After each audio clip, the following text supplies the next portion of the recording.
Tornado is about a young girl that's training to be a samurai, but when a notorious gang gets mixed up with her and the stolen gold that's all in her hands, she must go on the run and fight for her life.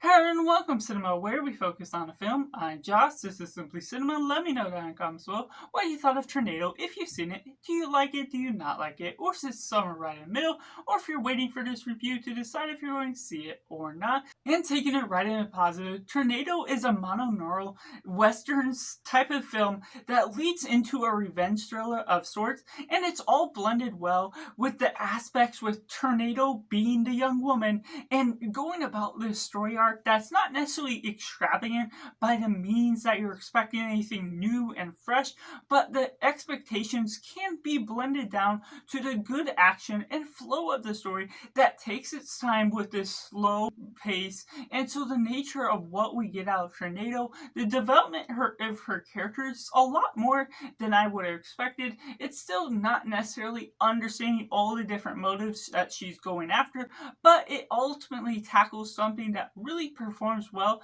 and her performance is especially great in the latter half of the film once we get all the revenge thrillers seeking out things and the pacing of how it's all gone about. It starts right off the bat with her on the run and things that go about where you're learning and getting the mystery behind what might have happened, why she's on the run. And Tim Roth is playing the lead of everyone that's going after her. They're not the best villains, but they're good and gnarly enough with the way you're getting about the stakes that you see Tim Roth is playing a ruthless character right off the bat. So the way they all come about with those different remarks to what you're expecting out of the film as a whole is something that builds itself up well and goes about this slower paced film that it blends all the extravagance of not only Tornado being this samurai trainer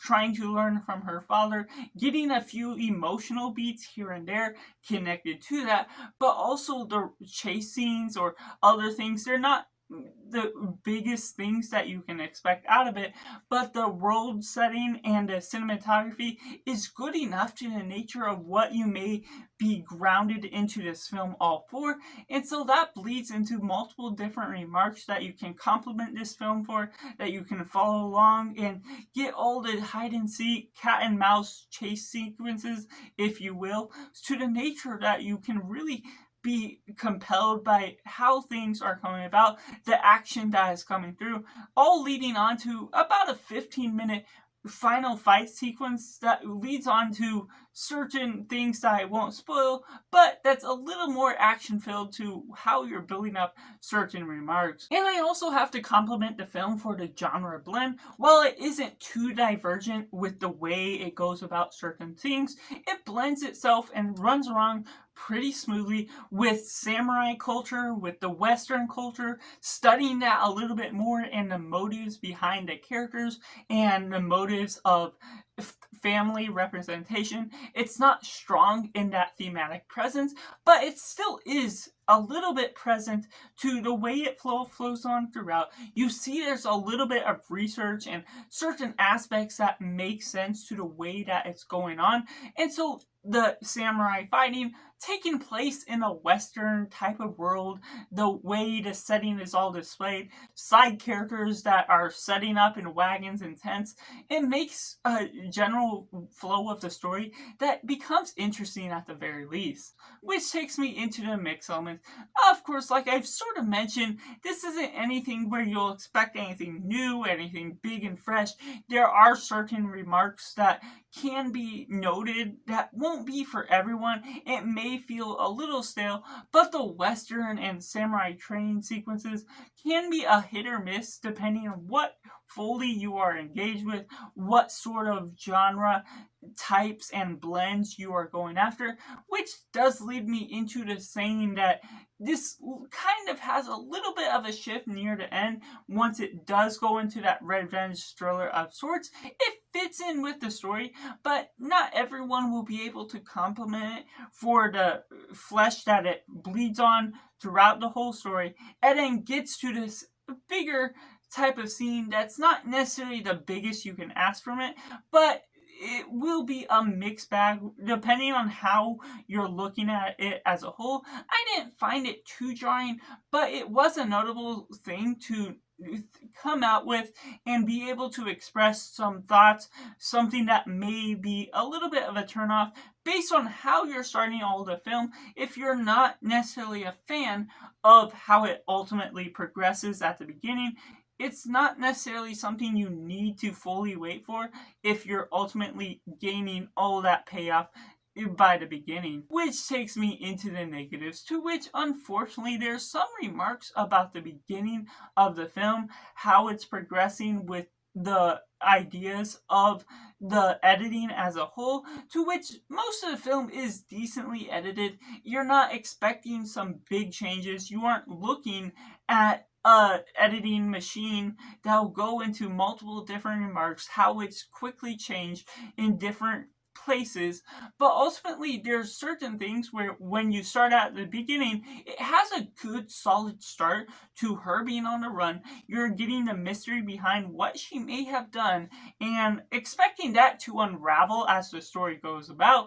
But once there's a stopping point to that lengthy scene, it ultimately leads back into a flashback of what all happened, which is what I'm ultimately mixed on, but it feels like it draws the film back a little bit more too much because of the nature of how it expects you to begin, but then showing the full pan out. And I was, in one sense, confused once it happened because it doesn't say 30 minutes later or 30 minutes before this part of the story happened. So I was a little bit mixed up with how it was all coming about, that the flashback scene didn't give any indication to that it was a flashback outside of one particular character that left the game early, and the way all of that evolves as a whole leads into something that ultimately I can catch up with what all the story was leading on to, but it didn't lend itself any favors to getting you caught up with everything that it is indicating to. So the nature of all that and the blend that it sort of interrupts the story despite being the main part of why the story begins is a disturbance to what I'm thinking about. And ultimately, another factor for negatives is what we're getting out of Tornado character. Despite some of the qualities that did surprise me, that we dissected her a little more, we're getting a type of character that's Mulan-like, which isn't a bother to me that it sort of mimics it, because it's not becoming a woman hero in the same way. It doesn't go about this woke culture that's just enforcing a woman for the sake of her being a woman that could have been anyone. This is her following in the footsteps of her father right after she's sort of neglecting wanting to become a samurai. And the ultimate turnout of some of the events leads into something that's bigger, and the way it all evolves is something that is leading into some questionable motives. The undertones to this story as a whole is all starting kind of because of her, because of the issues, because of that, and it doesn't necessarily resolve with explanations, certain character resentment, or things that are connected to this young boy that had the gold to begin with. The way things all collide together are part of her issue, what all has caused from the effect of what decisions she has made. And when she comes about and does a turn on her character arc all comes around bad decisions, making certain things come about. It's not decisions that make you hate her as a character, but it still was a weird way of making her the hero of the story. Certain decisions to the plot as a whole that can undertake itself after all. So that's just my thought on Tornado, which I have to rate a simply 6 out of 10. Let me know down in the comments below what you thought of Tornado. Was it good? Was it bad? Or somewhere right in the middle? Or if you're waiting for this review to decide if you're going to see it or not, make sure to like this video if you enjoy it. Subscribe if you haven't already to join in film culture community where we talk about the love of cinema as a whole. So that's just all, and make sure to do yourself a favor and go watch a movie.